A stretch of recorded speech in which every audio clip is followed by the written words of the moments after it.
I grew up hearing two powerful messages every day. Keep the family's reputation intact and don't make trouble. In the quiet streets of our little town, respectability was everything. Front porches gleamed, white picket fences stood straight, and every Sunday people smiled and nodded after church, as though their own secrets didn't echo behind closed doors. In the 1950s, in rural America, there was no such thing as mandatory reporting or child protective services the way we know them today. There were no hotlines, no anonymous tip forms, no school counselors filling out referral slips. What there was a culture where neighbors said, "We mind our own business," and families said, "We don't air our laundry in public." That environment of polite silence became fertile ground for all kinds of hidden harms. A father's hands that lingered too long, a mother's trembling voice, three small sisters who learned to speak in code. The fear wasn't just of what would happen behind those closed doors, it was of what would happen if you opened your mouth. You risked being disbelieved, blamed, or even worse, having your worst nightmares dismissed by the very people you were taught to trust. When I was 12, I first felt that weight of shame settle on my chest. It wasn't just the shame of the awful things done to me. It was the shame that I might be the one responsible if I spoke up. If Mother saw me cry, she'd swallow pills that left her glass-eyed and distant. If Grandma heard a whisper of trouble, she'd say, "Men are like that, sugar. Best you learn to duck." Every grown-up in my world spoke of endurance, never justice. And endurance, as it turned out, meant hiding your pain inside until you thought it might kill you. Family dynamics as unseen enablers. Behind the glossy storefront of our family's general store, my father was Mr. Walter Johnson, the kindly merchant who knew everyone's name and loaned out fabric or kerosene to neighbors in need. He draped generosity over the creaking floorboards like a warm quilt. But home was a different story. Mother, fragile and depressed, had days when she couldn't lift her head off the pillow. Grandma's resignation told me that women were born to suffer quietly. Between them, they formed a pair of unspoken guards around my secret mother was too ill. Grandma was too beaten down by life. I had nowhere to turn. My earliest memory of feeling truly alone was when at 14 I confided in my teacher, an older woman I thought I could trust. But when I whispered that something horrible happened at home, she scolded me softly. "Your father is a pillar of this community," she said, pressing a homework packet into my arms. "Think how your mother depends on him." And the packet smacked me more than any belt ever could, an assignment for silence. It wasn't just my teacher who looked the other way. At confession, the priest urged me to pray for obedience. At the grocery counter where other mothers stood, I saw pity soften their eyes, but not the kind that leads to help. Everyone suspected something was wrong. Those bruises didn't appear for no reason, but suspicion became the same as denial. Whispered warnings tumbled into empty air. In that world, reputation was stronger than truth, and a reputation could crush the voice of a scared little girl. Why? Secrets thrive in respectable houses. We like to believe abuse happens in derelict buildings in broken homes, but the most dangerous places are often the ones that look from the outside like fortresses of normalcy. Gleaming cars, church attendants, polite smiles, that's the perfect cover. When authority figures trust a man with a moustache and a ledger, they are less likely to question him. And behind that veneer of respectability, a child can suffer for years without anyone noticing or caring. In my childhood town, everyone knew when the cotton crop failed, when Mrs. Garcia's husband lost his job, when the preacher's wife caught influenza. But somehow no one knew that Walter Johnson's daughters lived in fear. In that social climate, secrets were safe.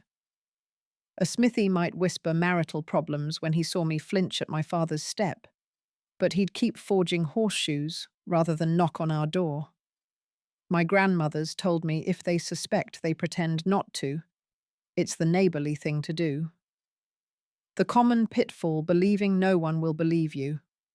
One of the greatest lies I ever told myself was that speaking out would only make things worse. If I told Mother, she'd shriek and retreat into her pills and possibly die of the nervous condition I was blamed for. If I told the teacher, she'd shame me for slander. If I told a friend, she'd cringe away in horror and stop inviting me to play. I felt trapped by 1,000 unspoken rules. Children keep quiet. Families don't air dirty linen, and outsiders mind their own business. But here's the painful truth that myth keeps abuse in the shadows. The idea that no one will believe me becomes a self-fulfilling prophecy. If the authorities in your life, teachers, doctors, neighbors, never learn to question polite facades, then nothing changes. Generation after generation, victims believe they are alone, and abusers flourish under the radar. The silence becomes a wall heavier than any door bolted from the inside.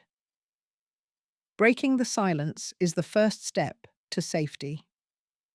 If there's one thing I wish I could tell my younger self, and every child still hiding behind a brave face, it's this: you are not the only one. The shame you feel is not yours to carry alone. The shame belongs with the person who hurts you, not you. And the first act of courage is to identify at least one person who will listen it without judgment. It might be a school counselor, a coach, an older cousin, or even a family friend who once showed you kindness. The exact person doesn't matter. What matters is finding one safe listener who can help you break the chain of silence. In today's world, at least we have more resources. Hotlines exist. Medical professionals understand trauma. Schools have mandatory reporting. You don't need to have every answer before you speak up. You only need to start the conversation. It takes one step, one whispered word, one message sent, one phone call to crack open the door and let hope in. There are moments you glimpse something off: a child shrinking at a touch, a teenager flinching at raised voices, bruises hidden by long sleeves in summer heat. These are not isolated incidents or kids being dramatic. They're red flags, signaling that someone you care about may be in real peril. Learning to recognize those warning signs before it's too late can transform you from a bystander into a lifeline. When I look back, I see how easily I masked my own despair with a forced smile. At school, I sat alone during recess, pretending to read while my heart pounded from sleepless nights. I hid my arms under long sleeves even on sweltering afternoons. No one asked why, no one connected the dots.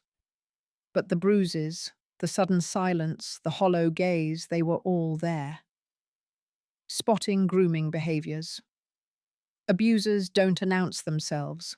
They cultivate trust. They pick out a single child for special attention, peppering them with compliments, gifts, or privileges. It feels good at first until the boundaries blur. Maybe he's the coach who always needs an extra helper in the locker room. Maybe she's the neighbor who insists on giving rides home when no one else volunteers. Dr. Carmen Rodriguez, a child psychologist, explains that grooming is a gradual process.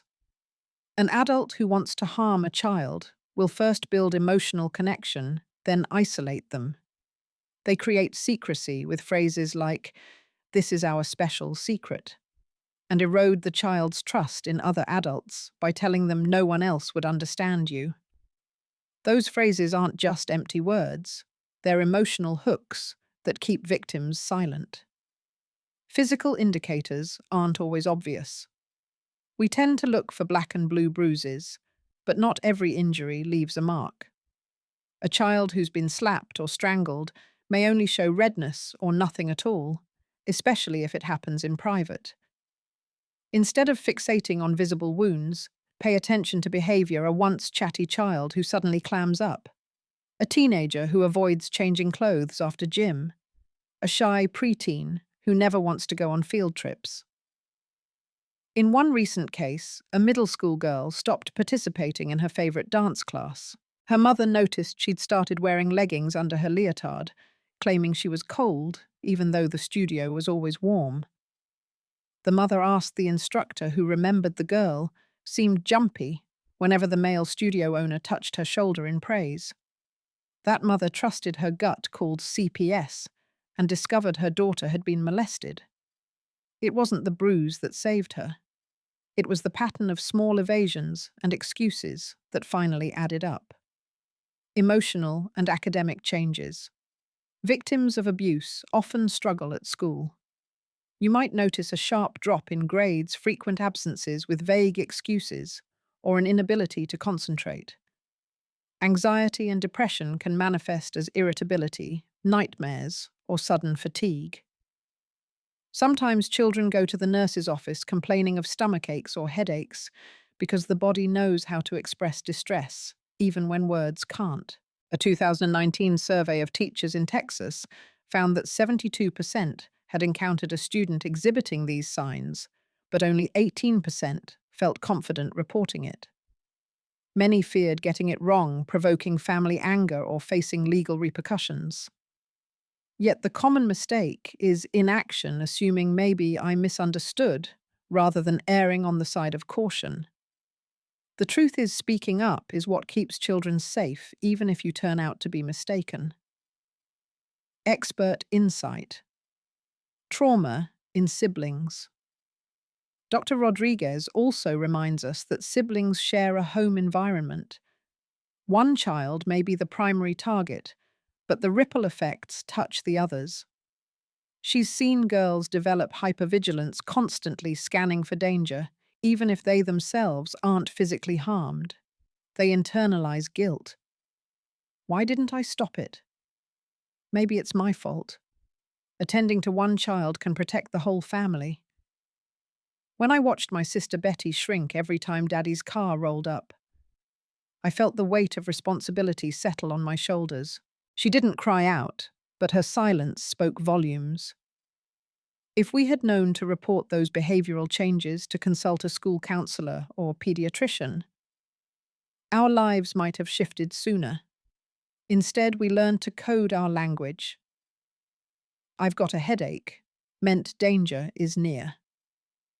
Modern mandated reporting your role today. Almost every US state has mandated reporting laws requiring teachers, doctors, coaches, even childcare workers to notify authorities if they suspect abuse. If you're a professional subject to these rules, know your legal obligation and the protection you have under the law. If you're a friend or family member, you still have the power to call a hotline or CPS. You don't need proof, only reasonable suspicion. The National Child Abuse Hotline, 1-800-4-AHILDI, is staffed 24/7. You can remain anonymous. You can say, "I'm worried about a child in my community. I've noticed bruises on her arms and she seems afraid of her father." They will guide you on next steps. Sometimes the courage to make one call is all that stands between darkness and help. Real-world success and failure. Consider two parallel stories. Success in Oregon, a librarian noted a boy underlining every occurrence of fear in his reading assignment. She gently asked if he was okay, and he said, "I'm just worried about home." She reported it. Investigators found the boy's stepfather was severely abusing his mother in front of him. The family entered counseling and safety plans. Today, that boy is a thriving college student who volunteers at a domestic violence shelter. Failure. In Mississippi, a student collapsed in class with dehydration. The teacher sent him home without checking why he wasn't drinking water at school. Weeks later, it emerged he was being punished at home, forbidden water as discipline. No one asked, no one reported. The boy suffered kidney damage. That tragedy could have been prevented by one caring adult listening without judgment.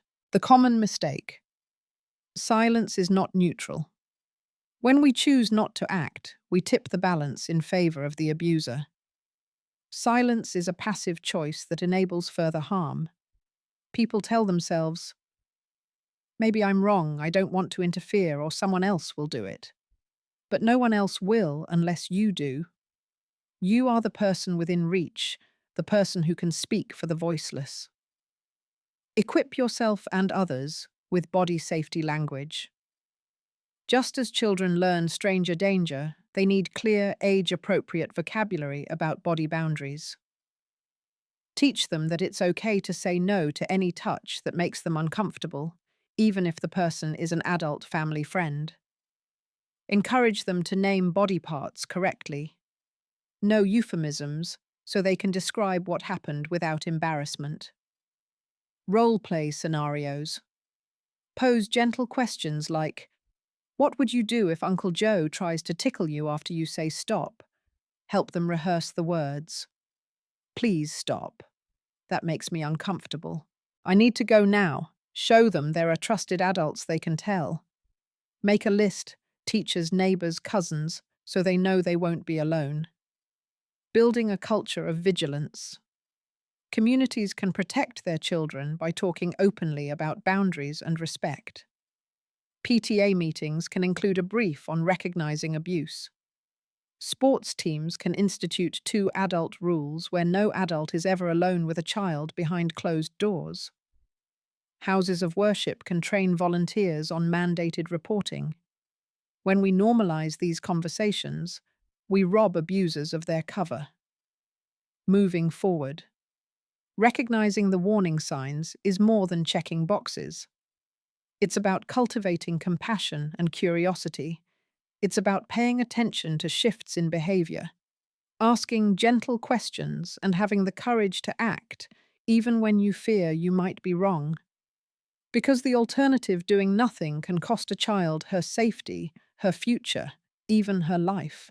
I still remember the day I realized knowledge could be a weapon more powerful than any threat. I was 16 crouched behind my father's heavy oak desk in that dim back room of Johnson's General Store, tracing the columns of numbers in the ledgers by candlelight. On the surface, everything seemed ordinary. The daily sales, the cost of flour, the week's kerosene orders. But when you knew the code, you saw the lies. 2 books, one official that my father showed suppliers and local authorities, and one hidden beneath a false drawer that recorded every extra dollar he skimmed off the top. That hidden set of ledgers was our secret map, and once I understood its roots, I could follow them straight to the heart of my father's power. He thought money was his shield by diverting funds into secret accounts. He bought silence gasoline on lonely roads and alcohol to wash away his guilt. But in reality, those same numbers were the clearest proof of his guilt. In that moment, I stopped being just a frightened girl. I became an investigator, my fingers dusty with ledger ink, but my mind clear with purpose. Ellie's accounting leverage, turning fraud into evidence. My first step was purely observational. Whenever my father left the store, sometimes a quick errand, sometimes a day's trip to Birmingham, I slipped into the office and noted the differences between the 2 records. A coffee sale here, a yard of fabric there. Discrepancies that seemed small but added up quickly. I learned to spot patterns. He underreported cotton deliveries every second week, then inflated expenses in the official book to cover the gap. Next came the riskier move, fabricating errors of my own. Using a scrap of identical paper and a pencil, I altered a handful of entries to exaggerate the discrepancy. It was dangerous if he noticed. He could suspect sabotage rather than just human error. But I needed him to think his system was cracking from outside pressure, not my tampering. Finally, with trembling hands, I typed an anonymous note on the store typewriter gloves stolen from the doctor's house, revealing the secret ledger's location to Johnny Marks, my father's ruthless creditor. In less than 24 hours, the plan reached its climax. Johnny's enforcers burst through the store doors, found the hidden drawer, and retrieved those incriminating pages. My father was never seen behind the counter again. His respectability evaporated with every torn-out page. Justice, cold and merciless, came from a place far removed from the church or the courtroom. It came from the very financial mechanics he had believed would protect him. A broader analogy: financial abuse in today's families. While my story played out in the 1950s, financial control remains one of the most insidious forms of abuse today. Consider families where one partner controls all the bank accounts, issues vague instructions about household finances, and ridicules any attempts to ask for a transparent budget. Or imagine the adult child forced to pay for a parent's debts in exchange for a roof, only to find out later that the parent hid assets or prevented the child from accessing joint accounts. In modern domestic violence shelters, counselors see survivors who were never physically beaten but were left destitute when their partners refused to let them work or moved all funds into secret accounts. They couldn't buy groceries, fill prescriptions, or even turn on the heat because the abuser used money as leverage to strip away autonomy. The parallel to my Ledger conspiracy is stark understanding the flow of money. Tracing discrepancies and exposing hidden accounts can be the first step toward regaining freedom. Common pitfall: going solo without professional support. Of course, my teenage mind didn't appreciate the full legal exposure of what I was doing. Forging documents, tampering with accounting records, and baiting a violent creditor could have landed me and my sisters in far worse danger than any I faced under my father's roof. That is the common pitfall when victims try to become investigators on their own. They know something is deeply wrong and feel compelled to gather proof. But without legal counsel or training, they risk self-incrimination, escalation of violence, or legal retaliation. Today, if you suspect financial exploitation, whether it's a parent, a partner, or another family member, your first call should be to a trusted professional. An attorney, a social worker specializing in elder or domestic abuse, or a certified financial counselor can help you document discrepancies without crossing legal lines. They can advise on subpoenas, protective orders, or emergency financial measures. You don't have to navigate the complexity of bank records and wire transfers alone. Knowledge is power, but power must be guided. The key lesson from my story is this: understanding the mechanics of someone's power over you is the first step toward reclaiming agency. Whether those mechanics are financial or otherwise emotional manipulation, control of transportation, isolation from friends, recognizing the structures that imprison you, lets you plot an escape route. But raw knowledge is not enough. It must be paired with guidance from professionals who can turn evidence into protection rather than peril. This principle applies not just to ledger fraud, but to any context where you feel trapped by another's control. If an employer pays you off the books, keeping cash in hand, and refusing to honor benefits, document work hours, and consult a labor lawyer. If someone is monitoring your phone record patterns of messages, then involve cybersecurity experts or law enforcement. If a family member coerces you with threats, write down every incident, share the record with a counselor, and seek a safe shelter. From insight to action. For me, the ledger was the trail of breadcrumbs leading to justice. For you, the breadcrumbs may be text messages, emails, bank statements, or even shifts in someone's behavior. Start by creating a simple log. Dates times brief descriptions. Preserve physical and digital evidence, take photographs of bruises, save screenshots of threatening texts, duplicate financial statements. But don't keep everything hidden in a drawer forever. Share your log with someone who can help: a trusted counselor, a legal advocate, or a domestic violence agency. Once evidence is in the hands of professionals, you can move from secrecy to safety. They can help you obtain restraining orders, freeze bank accounts, or access emergency funds.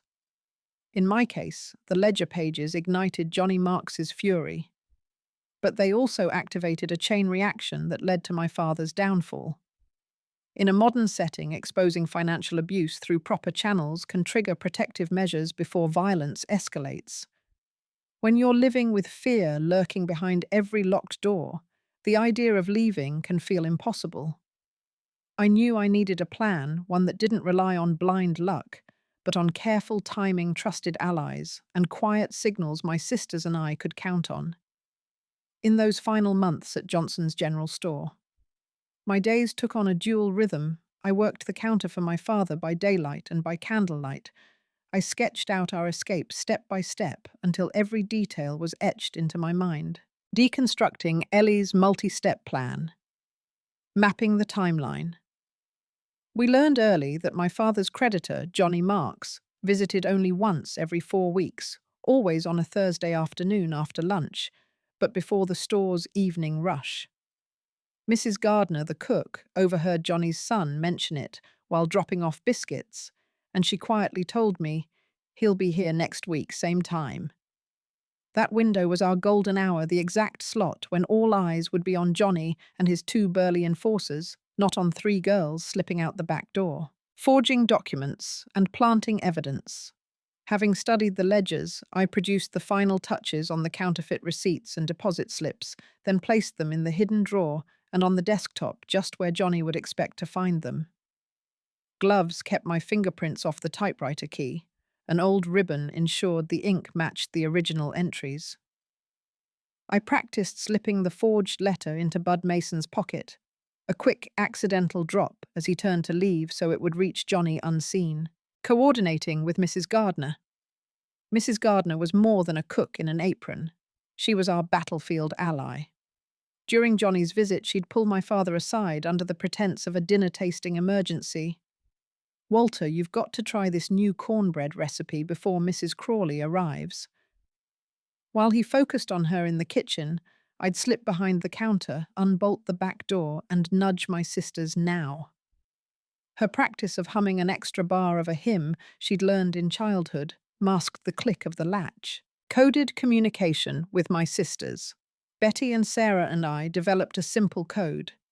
If I said I'm going to help Mama with her tomatoes, they knew I needed them at my side immediately. "Do you smell coffee?" meant, "Something's brewing, stay close." We even had a way to signal a last-minute hold. I'd scratch my ear with my pinky. A barely noticeable gesture, meaning pause, not safe yet. These codes kept us synchronized, even when our hearts pounded in our throats. Safe house arrangements. Our neighbor, Mrs. Cotton, seemed an unlikely refuge, a gentle widow who baked cornbread for strangers. Yet she respected our father's wishes to have us minding our knitting at her home when big business happened. Little did he know she'd been our amiable jailer-turned-ally. We arranged for Mrs. Gardner to drop off a spare key to Mrs. Cotton's back gate in an extra loaf of bread. When the time came, we simply walked away from the store, past the dusty crates, out into the April dusk, and into safety. Modern safe exit protocols. Learning from domestic violence shelters. Today's shelters take the same principles and adapt them to modern realities. They teach survivors to identify a safe window. Just as I used Johnny Marks's visit schedule shelters, encourage charting daily routines, work hours, school drop-offs, therapy sessions, so you can pinpoint the best moment to leave without raising suspicion. Gather essentials. Discreetly. Instead of large suitcases, you pack a small go bag with cash keys, important documents, IDs, birth certificates, a change of clothes and any medications. Keep it somewhere only you can reach behind a false panel in a hollowed-out book. Establish coded check-ins. Many programs recommend a keyword text so that a friend knows you're in danger. For example, "Can you pick up your library book?" might actually mean, "I need you to call 911. Line up multiple allies. Beyond one. Confidant shelters create a safety network of 3 to 5 people. Friends, co-workers, neighbors who each know part of your plan. Think of it like a relay race. You pass the baton of information, so no single person has all the details until it's time to act. These protocols reduce risk and spread responsibility. No single person bears the full burden. No single slip-up can derail the entire escape. The common mistake, trying to go it alone. When fear presses you into a corner, it's natural to think I'll just run when he's at church or I don't want to involve anyone. But isolation is precisely what abusers count on. I see that same mistake in counseling sessions today. Victims memorize a route out, then freeze because they have no one waiting at the other end. Or they slip away and get lost with no ride arranged, no place to go, and no one expecting them, so they circle back into danger. By contrast, when you have even two trusted people aware of your plan, your odds skyrocket. One can whisk you away. The other can stall your abuser if he suspects something's wrong. It's like having a safety net beneath a tightrope. It gives you the confidence to take that first step. Build your personalized safety plan workbook. You may not be living in the back room of a 1950s general store, but the framework remains the same. Start by creating a small binder or digital file, password protected if necessary, containing emergency contacts list. 3 numbers of people you trust: friends, relatives, neighbors, local domestic violence hotline, and law enforcement number. Your caseworker or legal advocate if applicable. Essential documents: scans or photocopies of IDs, birth certificates, passports, lease or mortgage papers, insurance cards, medication, list bank statements. Go bag checklist, at least $200 in small bills and coins. House and car keys, copies of safe deposit keys. Change of clothes. Phone charger. Essential toiletries. Safe locations and routes. Primary and alternative routes to the nearest shelter friend's house or police station. Public places where you can calmly call for help. Libraries, community centers. Coded phrases and signals, a few simple code words you can text or say at work to alert colleagues, nonverbal signals. If you're on a video call, e.g., tapping your ear, turning off the camera. Role assignments. Who will pick up your children from school? Who will distract your abuser under the guise of a household chore? Who can hold a spare key or stash your go bag? Trigger log. Note patterns of your abuser's behavior. Days of the week, times or events that signal increased danger. This helps you refine your window for action. As you assemble this workbook, you reclaim power over your life by transforming fear into structure. And like my candlelit schematics on that creaky desk, these pages become your roadmap out. Once the dust settled and the door to the old store slammed shut behind us, my sisters and I stepped into a world that felt both terrifying and full of possibility. For the first time, the air tasted like freedom. But freedom, I learned, is not merely the absence of locks and threats. It's the presence of healing purpose and community. In the months and years that followed, I discovered that rebuilding life after trauma requires courage not only to escape, but to grow, to give back, and to forge a legacy larger than ourselves. Finding strength through education and love. Atlanta was a whirlwind of unfamiliar faces and bustling streets, but it also held promise. With the insurance funds my father unwittingly left us, I enrolled in evening high school classes, determined to finish what he had cut short when he banned me from extended schooling. My mornings were spent working as an office assistant in a small accounting firm. My ledger skills finally welcomed rather than feared. Evenings I spent poring over textbooks teaching Betty algebra and helping Sarah master reading.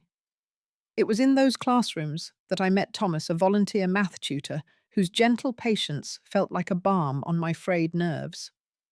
He had a way of celebrating every small victory, a correct answer, a clear explanation that reminded me learning could be joyful instead of punitive.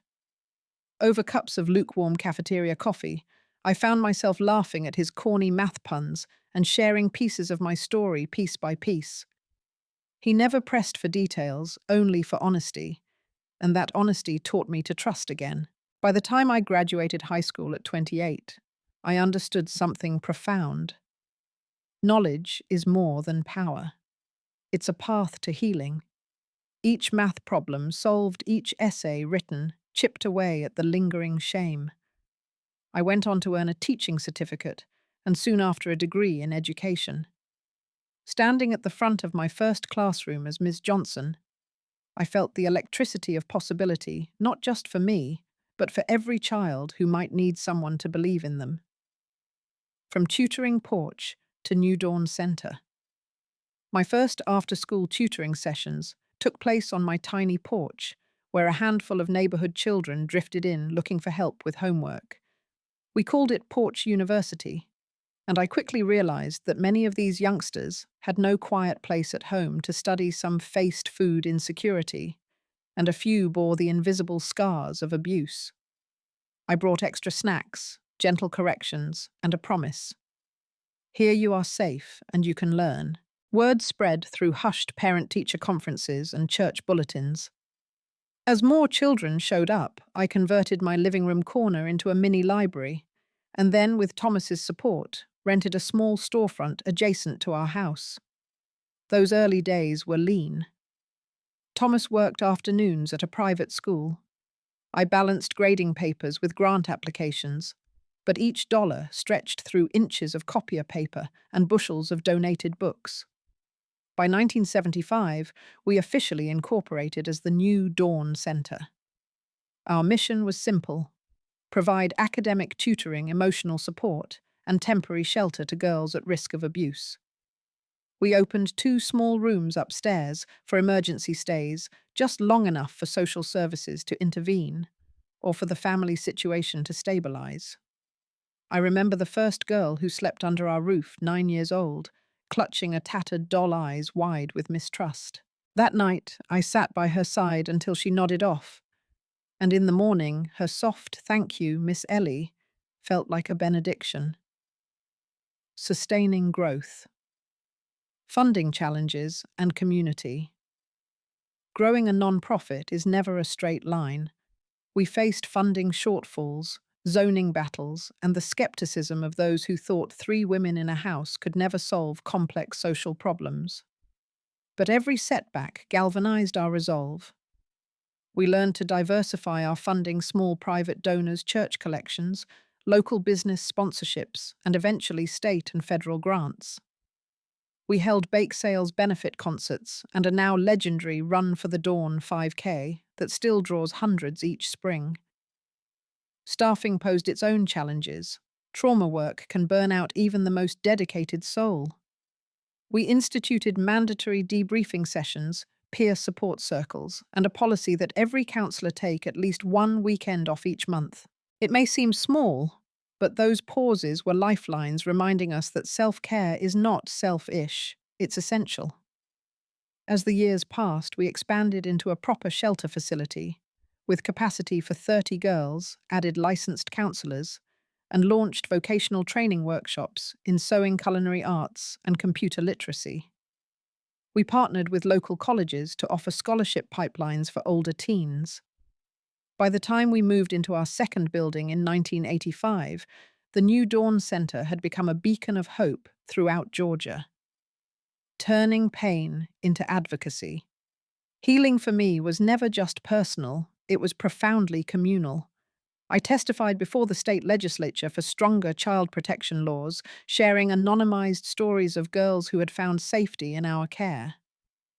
I joined the National Council to Combat Child Abuse, where I learned that policy change often moves at glacial speed, but every incremental improvement can save lives. We also trained teachers, coaches, and childcare workers on boundary setting and mandated reporting. Our Safe Schools, Safe Kids program reached dozens of rural districts, teaching simple techniques. Never be alone with a child behind closed doors, maintain written logs of suspicions, and always trust a child's disclosure. When I heard from a principal that several cases were reported because of our training, I felt the quiet thrill of a domino effect in motion. Legacy and lessons for today. Looking back from my rocking chair, white hair pulled into a bun, I see that the greatest revenge on my father's abuse was not his death or my escape. It was the lives we saved afterward. Each young woman who walked out our doors with a diploma, a job, or a place to call home, became living proof that no one is defined solely by the horrors they endure. I often reflect on the pillars that supported my journey and yours, if you're walking a similar path today. Safe connections. Finding even one person who listens without judgment can transform a life. Empowerment through learning. Education restores confidence, provides options, and lays the foundation for new beginnings. Structured support, non-profits and community groups amplify individual efforts into systemic change. Self-care and boundaries. Sustaining this work means caring for ourselves as we care for others. Advocacy and policy, healing is not complete until we help reshape the rules governing protection and justice. A call to action. If you or someone you know is in crisis today, remember you are not alone. Call the National Child Abuse Hotline at 1-800-4-A-CHILD-VISIT, childhelp.org, or contact your local child protective services. If you're a neighbour, a friend, a teacher, speak up. Your voice is the lifeline someone needs. Volunteer for a local shelter mentor. A child donate books, or a few dollars, or encourage lawmakers to strengthen protections. Our past may shape us, but it does not have to define our future. From the smallest gestures, a listening ear, a donated textbook, to the grandest advocacy campaigns, every action ripples outward. In the tapestry of healing, each thread matters. May your story, like mine, weave resilience, hope, and transformation into the lives of those who follow. This completes our journey from secret suffering to community salvation. May these lessons guide you, inspire you, and remind you that even in the darkest chapters, a dawn always follows.